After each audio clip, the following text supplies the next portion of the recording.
Thank you so much for watching this story.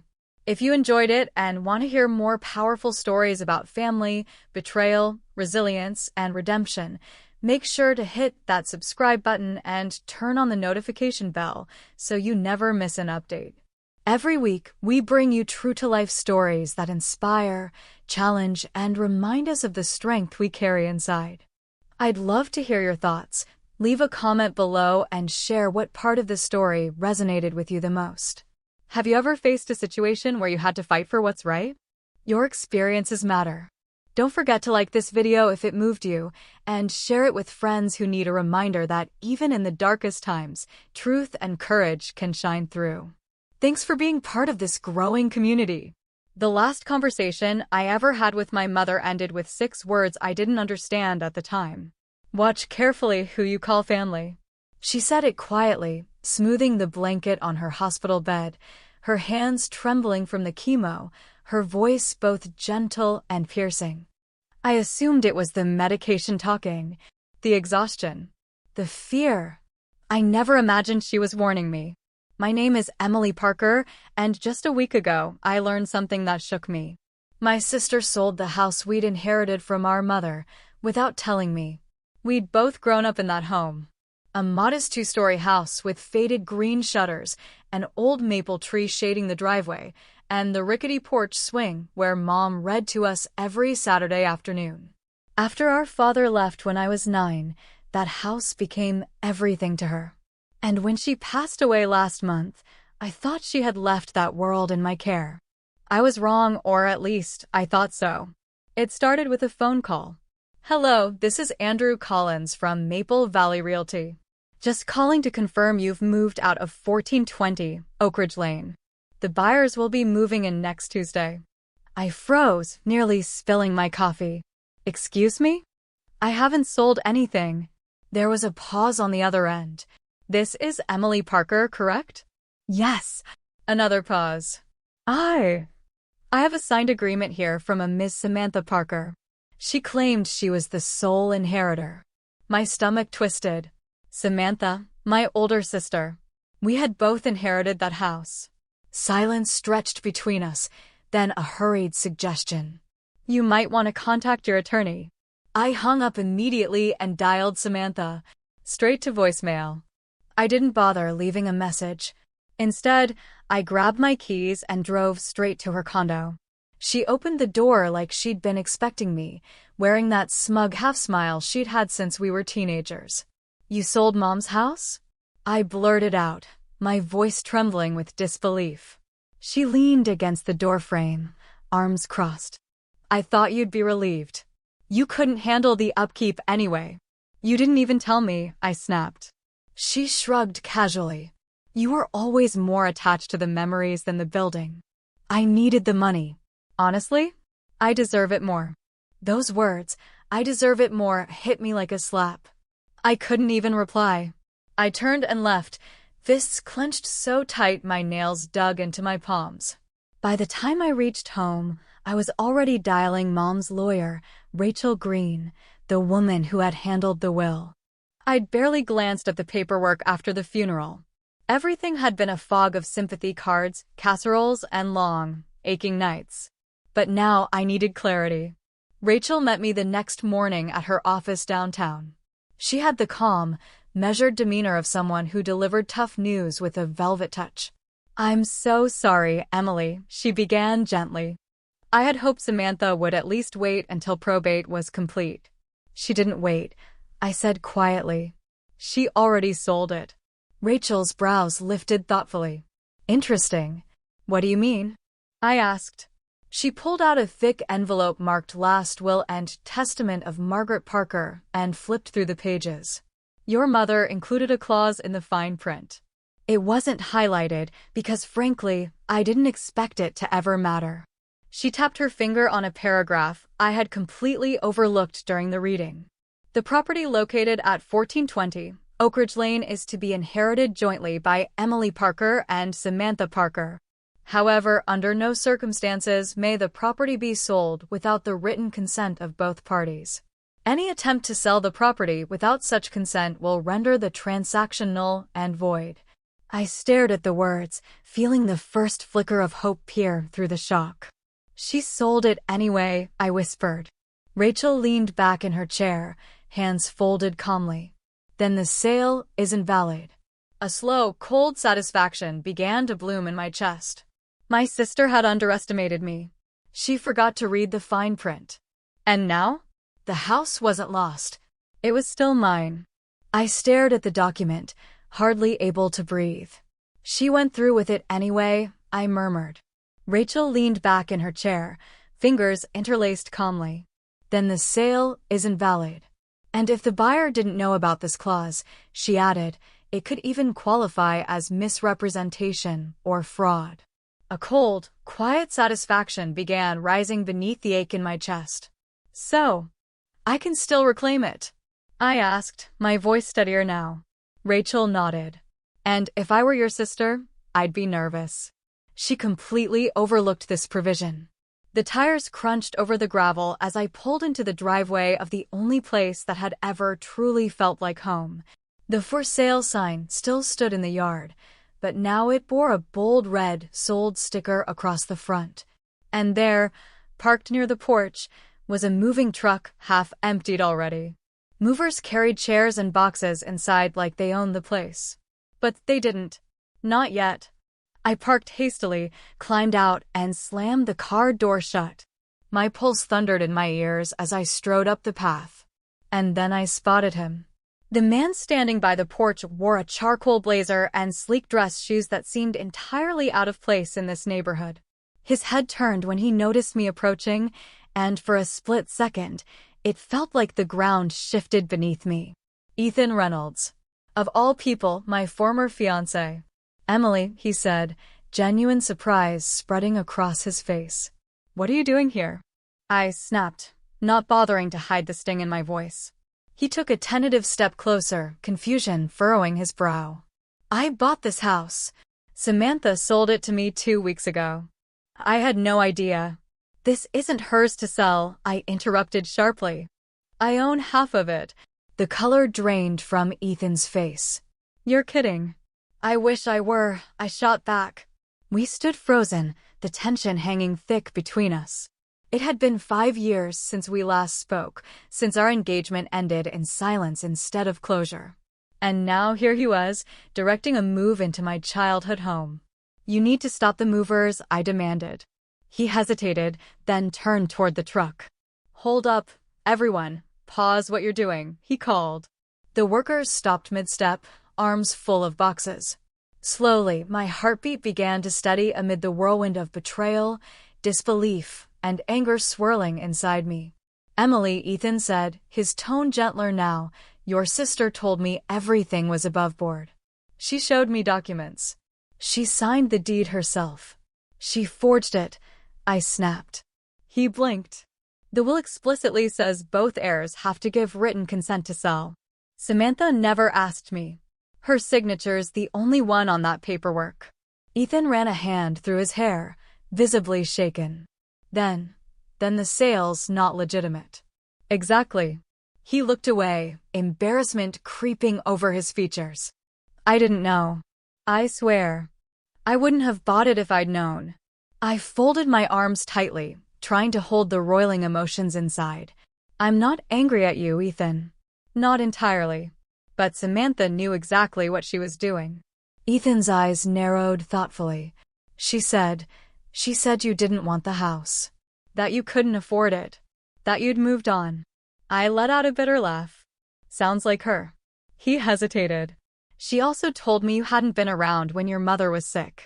That you never visited. My jaw tightened. I was with Mom every Thursday night the last year of her life. I cooked her meals. Helped her bathe when she couldn't stand. Samantha? She showed up twice, maybe 3 times. Ethan's expression darkened. Then, I was lied to. Yes, I said quietly. You were. He motioned toward the porch. Can we talk inside? I paused. The porch swing was still there, the one Mom had salvaged from a flea market when we were kids. This was still my home. At least half of it. Fine, I said at last, stepping ahead of him. The house smelled like pine cleaner and sawdust. Boxes lined the entryway, but much of the place remained untouched. Mom's floral wallpaper still framed the living room. Her antique mantel clock still ticked softly in the corner. Her presence lingered in every creak, every scent, like a whisper. Ethan sat at the kitchen table and gestured for me to join him. Slowly, I sat down across from him. "I get why you're upset," he said softly. "And you're right. But I promise I thought this was all above board." "I'm not blaming you," I replied. "Not completely." But Samantha, she knew exactly what she was doing. Ethan's face tightened into a frown. He said a lot of things, Ethan admitted quietly. "Samantha told me you didn't care about the house anymore. That you'd moved on. That you couldn't afford to maintain it." I let out a sharp laugh. Classic Samantha. He hesitated, then added, "She also said you stopped visiting your mom when she got sick. That you were too busy with your career." My jaw tightened. "That's a lie. I was there every Friday night for the last year of Mom's life. I made her dinner. I helped her bathe when she was too weak to stand." "Samantha?" "She showed up twice, maybe 3 times. And now, suddenly, she wants to act like the dutiful daughter and claim the house as hers." Ethan looked down at the table, regret darkening his expression. "I got manipulated." He paused. "There's something else. I didn't think much of it at the time, but she pressured me to close quickly. She said she needed the money urgently, that it was already earmarked for a new business venture." I narrowed my eyes. That sounds exactly like her. "Did she say what the business was?" "No," he admitted. "But she was anxious. Rushed. She didn't want to bring in a lawyer. She said a friend would draw up the contract." I should have seen the signs. I pulled out my phone and showed him the photo Rachel had sent me earlier, the clause from the will. Ethan studied the screen, then exhaled heavily. "It's right there, plain as day. Without your signature, the sale doesn't stand." "Then do me a favor," I said, rising from my seat. "Have the movers reload the truck." He met my gaze with quiet resolve. "I'll call my lawyer. You'll be hearing from me soon." I paused at the doorway, turning back. "Ethan, why this house? Why now?" He hesitated, his voice softer. "Because it felt like a place I used to belong. And maybe, if I came back here, I'd find something I'd lost." I didn't answer. I stepped outside, my heart hammering against my ribs. That night, sleep refused to come. Every time I closed my eyes, I pictured the house, my house, being emptied piece by piece. I saw Ethan's conflicted face, Samantha's smug smile, the betrayal clinging to everything like smoke. By morning, my phone was buzzing with messages from Rachel. She'd already filed for a legal injunction to halt the sale. She sounded optimistic. But I wasn't. Something about Samantha's actions, something about what Ethan said, felt less like carelessness and more like desperation. At noon, I drove back to Samantha's apartment. This time, she didn't ignore the buzzer. She cracked the door open, wearing sweatpants and an oversized t-shirt, her hair wild, her face drawn. "You again," she muttered. "Yes, again." "I don't have time for this, Emily. Make time." With a resigned sigh, she stepped aside and let me in. Her apartment was chaos. Empty takeout containers, half-empty soda bottles, and unopened mail littered every surface. Bills were scattered like confetti after a failed party. I picked one up. 3 months overdue. I tossed it onto the pile. "This is what Mom's house was for? To patch up your mess." "You think you know everything," she snapped, her voice rising. "I know enough," I shot back. "You forged a sale. You lied to Ethan. You tried to cut me out of my own inheritance. And for what?" Samantha rubbed her face and slumped into a chair. "You think this is just about money?" she asked, her voice bitter, quiet. "You have no idea what's happening." "Then tell me." She didn't speak for a long moment. Finally, she looked up at me, her eyes rimmed with exhaustion. "The business, it's collapsing." I blinked. "What business?" "The investment firm I launched last year with Ava and Malik," she muttered. I vaguely remembered her bragging about it at Christmas. Something about flipping commercial properties. It's failing. She nodded grimly. We made bad calls. Now, there's an investigation. I needed clean money, something to buy us time. So you sold Mom's house? I whispered. You sold Mom's house, my house, without telling me, just to cover your tracks? I demanded. Samantha jumped to her feet, her voice defensive. It wasn't fraud when I signed the deal. It only turned into something worse later. I stared at her, unable to comprehend it. And you never thought to call me? To ask for help? Mom would have. She's gone, Emily. Samantha shouted, her fists tightening at her sides. And you, Miss Perfect Daughter, you always got everything. Her love, her trust, and now the house. And what did I get? A mountain of unpaid bills and nothing to show for it. I took a step backward, heart aching. She never stopped trying with you, Sam. But you kept pushing her away. Samantha shook her head, her eyes glassy with frustration. You have no clue what kind of pressure I'm under. Her voice lowered, trembling. Ava wants her money back. If I don't come up with $250,000 before the month's over, I lose everything. And stealing the house from me was your answer? I asked quietly. She let out a bitter laugh. Don't pretend you care about the place. You've got your cushy job downtown, your fancy loft, your little weekend getaways to the coast. I'm the one drowning here. I softened my voice. You made your choices. You don't get to rob from the dead to fix your mistakes. She looked at me then, something flickering in her face, guilt, or maybe fear. You need to undo this, I said firmly. Tell Ethan the truth.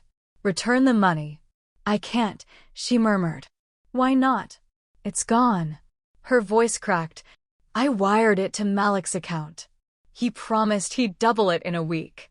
Now he won't answer my calls. I stared at her, stunned. You handed over Mom's house to a guy who's now disappeared with the money? Samantha sank into the nearest chair, burying her face in her hands. I was trying to fix everything. I didn't think. No, you didn't. At that moment, my phone buzzed. It was a message from Rachel. Judge approved the injunction. The sale is officially frozen. Please come to the office ASAP. I looked down at Samantha. This isn't over. That house? It's still mine. And now? You're facing more than unpaid bills. I turned toward the door, then paused. One more thing. Did Mom know about any of this before she passed? She hesitated. Then, just as I reached for the doorknob, she whispered, she found something. A letter, maybe? I never saw what it said. She locked it up somewhere before I could read it.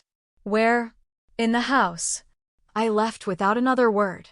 When I arrived at Rachel's office, the place was humming with quiet urgency. Phones rang in soft bursts. Legal assistants moved briskly through the hallways, files clutched in their arms. Rachel waved me inside and gently shut the door. The injunction's official, she said. The property can't legally be transferred now. Relief washed over me. But Rachel's face stayed serious. There's something else. She slid a folder toward me across her desk. I dug deeper into Samantha's records. I flipped it open to see property forms, bank transactions, scanned signatures. She filed a power of attorney 3 weeks before your mom passed, Rachel explained. My stomach sank. A power of attorney? Mom wasn't even fully lucid by then. Rachel nodded gravely. That's exactly why this is troubling. The signature on the form, it's perfect. Too perfect. You think it's forged? I asked, my voice rising. I think it's highly suspicious, she replied carefully. And if she used this to authorize financial moves in your mother's final days, especially that house sale, this could cross into criminal territory. The anger I'd been holding back all day surged forward like a tidal wave. Do we have evidence? I asked, my voice tight with urgency. Not concrete, yet, Rachel admitted. But there's something else you need to know. She leaned forward, tapping a folder. When your mom was admitted to Willow Creek Hospice, The intake nurse documented that she brought a small metal lockbox with her. It was included in her personal belongings inventory. But when I requested the final inventory last week, Rachel's eyes narrowed. It wasn't there. Gone, I whispered. She nodded grimly. No record of it being signed out. It just vanished. My pulse hammered in my chest. Do you think it's still in the house?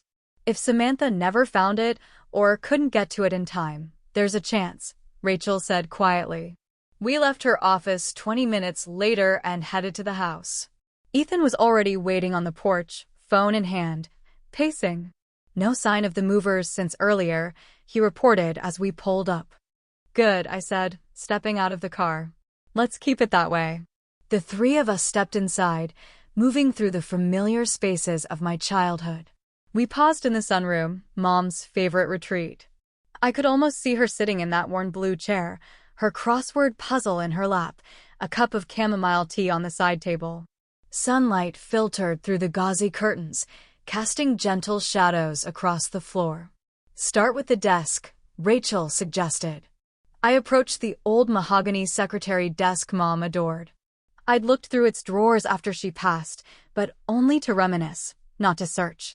This time, I opened each compartment with intention. Then I felt it. The middle drawer jammed halfway, just like it always had. But when I reached behind it, my fingers brushed against something solid wedged against the back panel. Ethan, help me lift this out, I said. Together, we carefully removed the drawer, revealing a thin panel nestled at the rear. It wasn't nailed down, just pressed into place. We eased it loose. Behind it, tucked inside a shallow cavity, lay a small black metal box, dusty but whole. No lock? Rachel asked, leaning closer. No, I murmured, turning it over. It's not locked. I lifted the lid. Inside were neatly folded papers, a few USB drives, and an old flip phone. Ethan let out a low whistle. She really didn't want anyone stumbling on this. I unfolded the top document. Bank records. Wire transactions. Names I didn't recognize, Ava Hill, Malik Idris, and Samantha's name, over and over, tied to unauthorized withdrawals from Mom's accounts. She was keeping track, I whispered. She knew Samantha was draining her money. Rachel leaned in, scanning quickly. It looks like she used one of your mother's joint accounts to funnel cash into an offshore LLC under Samantha's name. This isn't just family betrayal, Emily. This is financial fraud. Ethan picked up the phone, flipping it open. It still powers on, he said, eyebrows raised. There's a voicemail. He pressed play. Emily, my mother's voice crackled through the tiny speaker. If you're hearing this, I hope you can forgive me. I wanted to believe your sister would do the right thing. But I was wrong. I tried to protect you. Protect what matters, but I don't think I have much time left. Don't trust what they tell you. Follow the money. And whatever happens, don't let them sell this house. My breath caught in my throat. She hadn't left a letter. She hadn't written down instructions. But she tried to warn me. She just hadn't lived long enough to be sure I heard it. Rachel picked up one of the USB drives and plugged it into her laptop. What's on this? I asked. Her brows furrowed as she clicked through folders. My God, these are audio files. Recordings between Samantha and Malik. She was arranging for a private appraisal weeks before your mom even passed. They were plotting to push the sale through early. My knees buckled slightly, and Ethan reached out to steady me. She knew, I whispered, my voice trembling. She knew everything. And now, we finally have proof. Emily, your sister's going to face charges, Rachel said, her voice low and urgent.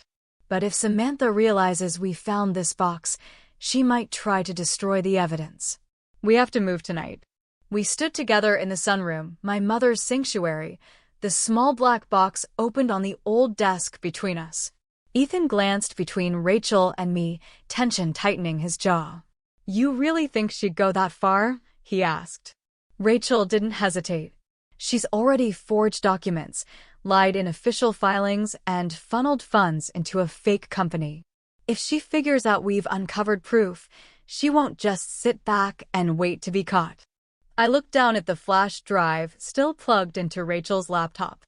The folder labeled calls_Ava_N_Samantha was packed.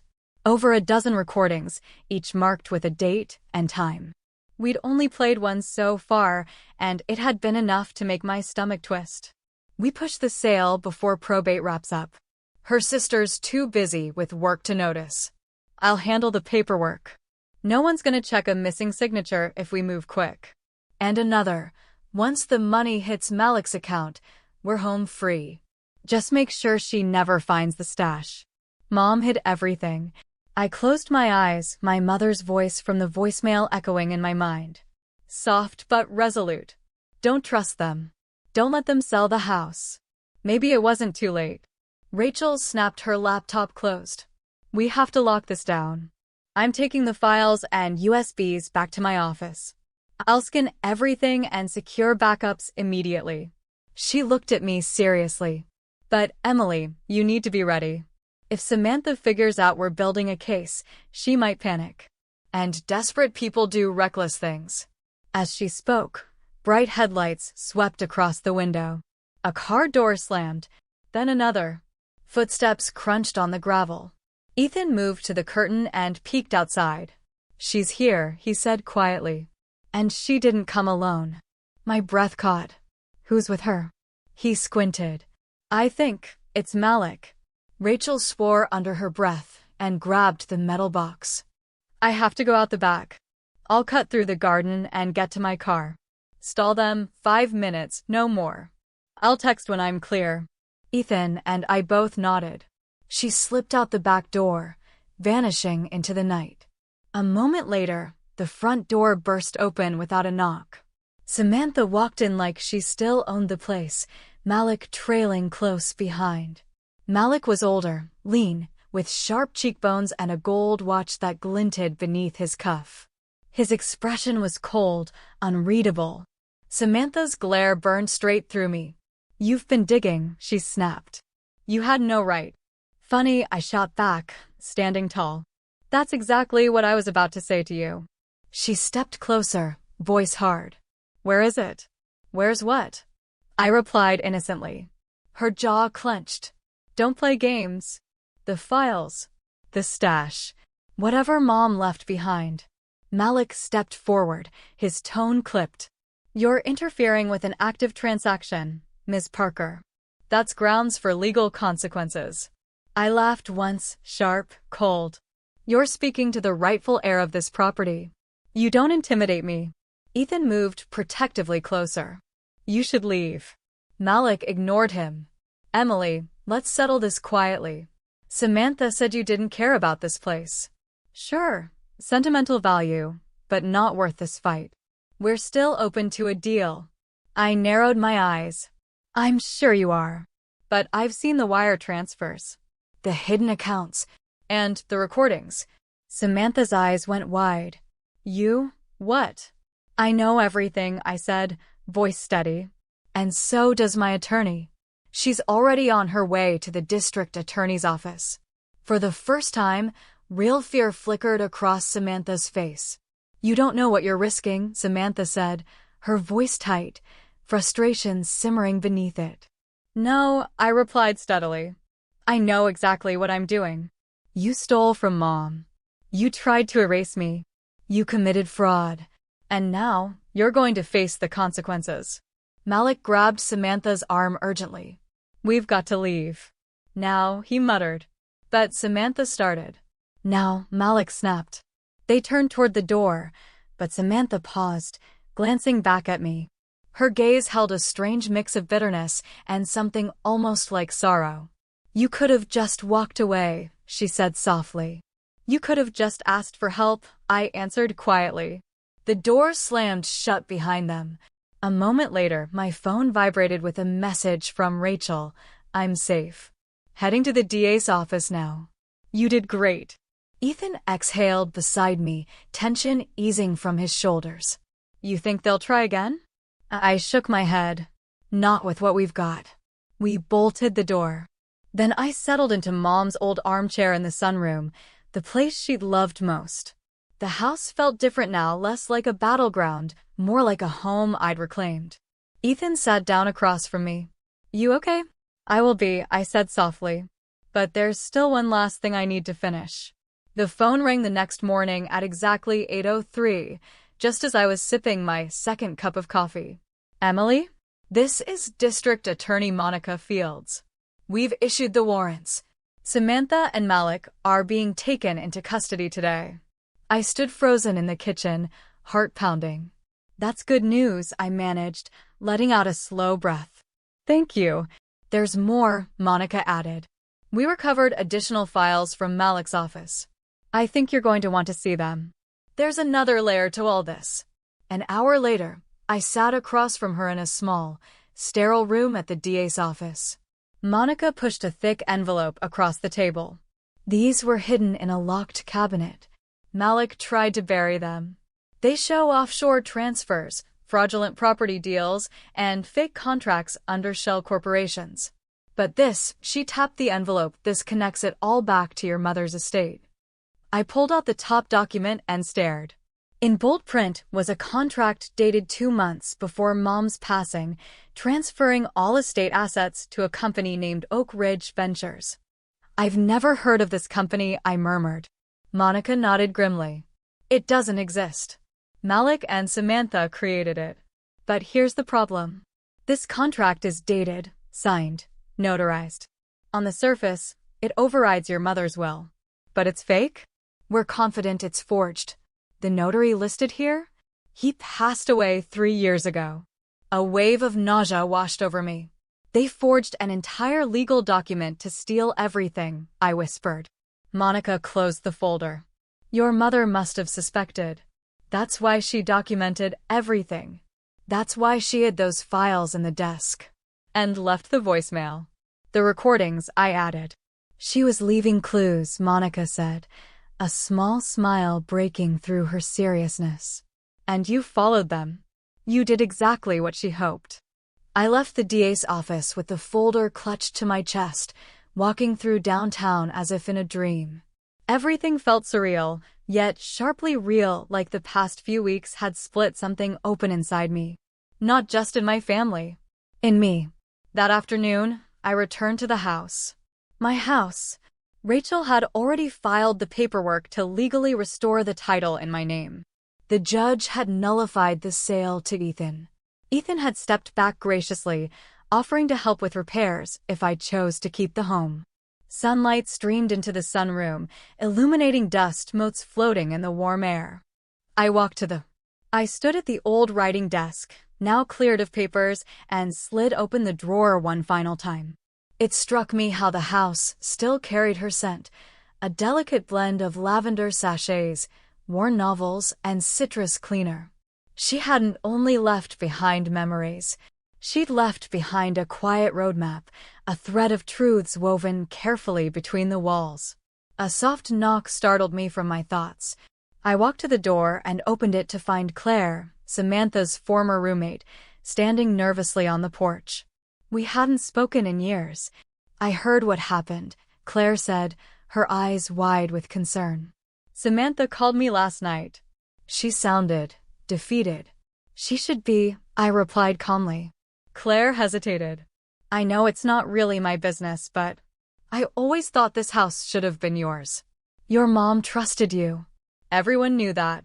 I gave a slow nod. "Thank you. I also came to tell you, Samantha's taking a plea bargain," Claire added quietly. "She's cooperating with the investigation into Malik's operation." Turns out, Malik had been laundering money for years through fake property deals, including this one. It hadn't just been about the house. It never had been. After Claire left, I wandered through each room. The staircase creaked underfoot, just like it always had. The guest bedroom still held the patchwork quilt Mom stitched the winter after Dad left. And upstairs, tucked in the closet, I discovered a small box marked in her familiar script, "Emily, when the time is right." Inside were photographs, me and Mom, me and Samantha as children, and one snapshot of all 3 of us, smiling before the fractures set in. Tucked between the pictures was a small note. If you found this, it means you stayed. Thank you for holding on to what matters. P.S. Even broken things can be beautiful again. I sank onto the floor, tears falling, not from sorrow or anger, but from a deep, quiet release. This house was no longer a battlefield. It was a beginning. 3 months later, after the final court hearing, the estate was fully settled. Malik faced federal charges. Samantha accepted her sentence, 18 months in state prison with restitution included. She didn't contest it. We spoke once before she turned herself in. I don't expect you to forgive me, she said, her voice trembling. But I'm sorry. I'm not ready to forgive, I answered softly. But I hope someday you'll be someone who earns it. She gave a faint nod and walked away. Ethan stopped by a few weeks later, carrying fresh flowers and a coffee from my favorite cafe. You're really staying here? He asked. Yeah, I replied, looking around the sunlit room. I think Mom wanted this place to feel like home again. I owe her that. He glanced around, hands tucked in his pockets. You're stronger than you used to be. No, I said quietly. I'm just done staying silent.